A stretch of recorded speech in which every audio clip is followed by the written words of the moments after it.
Who are you working for? Ladies and gentlemen, welcome back to the channel. Today we are doing something a little bit different than what we normally would be doing. Real quick before we get into it, if you guys would do me a favor, go down there, hit that like button. While you're down there, if that subscriber button is red, go ahead and click it, turn it to gray. And then while you're down there doing both of those things, go down to the description box and check the links to all of the affiliates, Exfil Enterprises, Prepared Citizens Training Group, Modern Frontiersmen, LA Police Gear, Jace Medical, and the Ghillie Dude. If you need some training, some medical gear, or regular gear, other gear such as ghillie hoods, viper hoods, custom leather work, whatever, you're going to be spending the money anyways. Use the links and the discount codes down below. Save yourself some money and support those that support the channel. I really appreciate it. Now it's the autistic time we've all been waiting for. Let's get into cloning on a budget. No, not that type of clone. So if you're like me and the carry handle vibes haunt you and just compel you to build one, then you've jumped on the interwebs and you've been looking for carry handle everything. So you've hit PSA, you've hit Brownells, you might have even have found B King firearms. So when you're deciding on what clone you're going to build, you also need to decide, are you going to be as clone correct and perfect as you can be, or are you going to be clone-ish, kind of like my deal, and I'm more clone-ish. Because in my mind, instead of buying everything to be clone correct, I could spend that same amount of money, or maybe even less money, by doing it Johnny Cash style, one piece at a time, but also using the money that I save to upgrade the parts and the items that I'm putting into it to make it better. There are going to be three main components that are going into the clone that I will be building that aren't going to be clone correct, clone perfect, but in my opinion, they are upgrading and elevating the level of the rifle overall. And so I'm going to use those and let the haters just keep hating. They haven't stopped me yet, so why not? I really like the Commander, the XM177, the Gordy carbine, the Larry Vickers carbine, the Blood Diamond carbine, whatever you want to call it. First place most people are going to jump on is PSA, and they do have the completed version, and then they have the blend version. Let's look at this. So this has got the 11.5-inch barrel. It's a pencil profile, but if we go here and we put it in the cart, you look at the shipping protection, the shipping and handling charges, and the taxes on it. To get this thing with the pencil barrel, you're looking at like 1,250 bones. Now I did talk to our resident armor hunter. I'll try to link his channel here. And he told me that the metallurgy and stuff of today is so much better than the metallurgy and stuff of the 70s and the 60s and whatever and blah, blah, blah. That the pencil barrels from today are on par with the government profile barrels of yesteryear, and that probably wouldn't be an issue.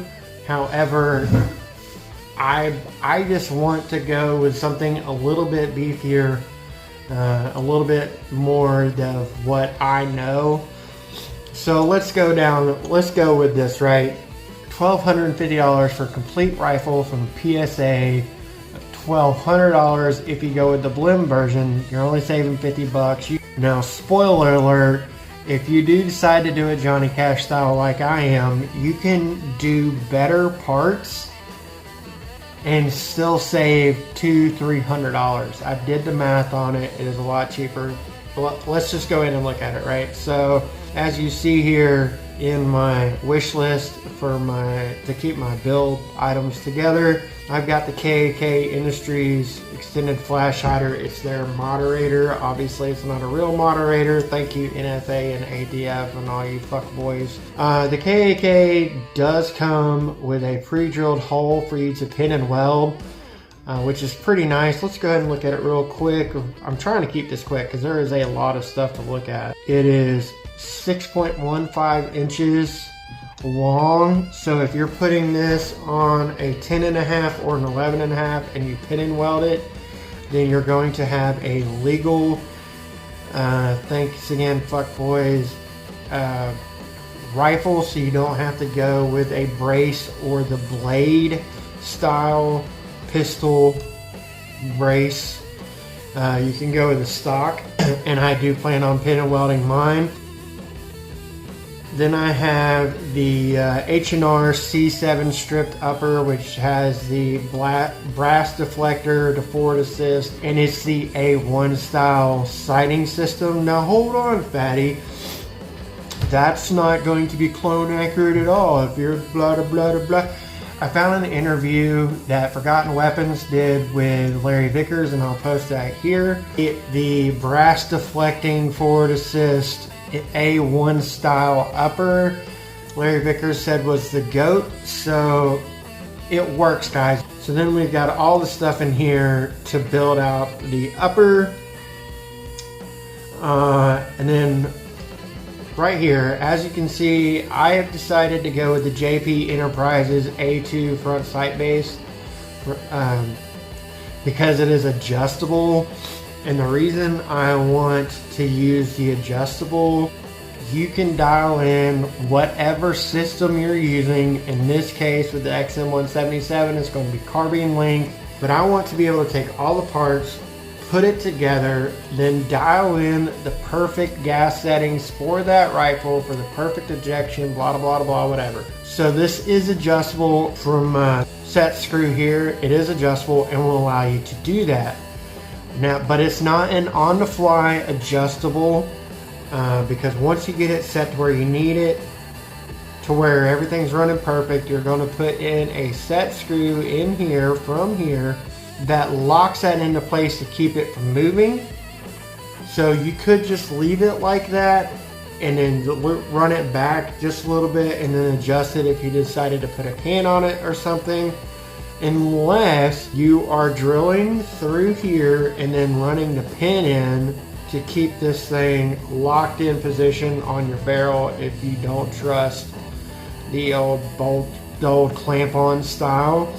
I think upgrading the front sight base to be adjustable so you can fine-tune your rifle is the way to go, and that's what I have decided to use. And then as we were talking about with the stripped lowers and stuff, you can see there's like a $20 difference between the blim version and the non-blim version. I've got the Car 15 set up here. I've got several different variants. You could go cheaper, you could go more expensive. Here's where we are stepping away from the cloneness. I am planning on running the enhanced polished trigger with the mag pull grip over the A2 grip. I don't really like the A2 grip. I like this. But when you take that enhanced polished trigger and you put the JP Enterprises spring kit on there, it is so nice and such a good pulling, smooth trigger. It's like the poor man's Geisley. So yeah, we're going to go a little bit uncloned correct by using these parts, but we're upgrading to what we want. Also, if you plan on running a super selector, the trigger piece in there doesn't have the U-notch in the back, so you can run your Atrius or whatever with that. So just keep that in mind. And then we're going to keep going here. Then you're going to need your handguard and your delta ring and the handguard cap and stuff. So we've went in here, Spike's tactical delta ring. I like the B5 Systems handguard. There are different Did I put other versions in here? I did not. There are some other ones. I think the H&R carbine handguard is okay. It's just more expensive than the B5, so the B5 got put in here, and I kind of like the look of it. Now, we've already talked about the pencil barrel that comes on the completed uppers and then the completed pistols from PSA. This is the last thing that I am veering away from clone correctness on. When I did the initial pricing to see how much I was saving by doing this one piece at a time over buying the whole thing out, I used this Roscoe 11.5 for the pricing because they didn't have the Ballistic Advantages in stock to put in there. But if you go to Ballistic Advantages website, you can see you're saving like 40 bucks by using the Ballistics Advantage, and it is the same barrel as the Roscoe. I mean, everything's pretty much the same. 11.5 chrome molybdenum, M4 profile, 1 in 7. It's got the .75 gas block size to work with that front sight base, nitrided. And then we go here and look at the Ballistics Advantage version of this, and 11.5-inch chrome molybdenum government profile, 1 in 7 twist carbine, blah blah blah. So they're basically the same thing. Got the gas tubes in here. Here's what I wanted to show you. It took me a little bit to find. Again, like I said, the blemished versions usually run, for the stripped lowers, usually run around $20 or so cheaper than the unblemished versions. And the blemished one is not in stock right now. But check this out. You've got the property of U.S. government markings on here. You've got the H&R markings on here. And H&R did build weapons for the government during this particular time frame. So this, you know, it's not a cult, but it is accurate. And it also has the auto markings on there, which is pretty nice and more clone correct, if you will. I forgot I put this on here, but if you want to be super clone correct, this thing is pretty nice. It is the H&R marked M16A2 with the auto marking here. And they show listed on here that you asked, we answered for your perfect Gordon Vickers Black Hawk Down Blood Diamond whatever clone, if that's what you're looking for. And if you recall, Larry Vickers said that his didn't have the property, or at least his clone. I can't remember if he said his clone or the one he had in the military didn't have the property of the U.S. government on there because it was a civilian version. So you can still have this and be accurate. And so we've hit the end of the wish list here, my build list. If you're buying all of this and you're piecing it together like I showed with all of the parts, you are saving about $300, and you have to put it together yourself, which is the fun part, right? We save $300 and use better parts. I think that's worth it. To me, I got the performance and the parts that I was looking for. I get the vibes that I'm looking for, and I really can't wait to build this thing. And it makes me sad that it's going to be probably about a year before I even get to build this thing. Yeah. So maybe a little bit longer. Wow, you really did all this research and stuff for something that's going to take you over a year to build? Yes, I did, because I enjoy doing this type of stuff. And if you guys have made it this far into the video, I assume you enjoy doing this type of stuff too. Let me know down in the comments below if you guys enjoyed this, if you like this break from reality, as it were.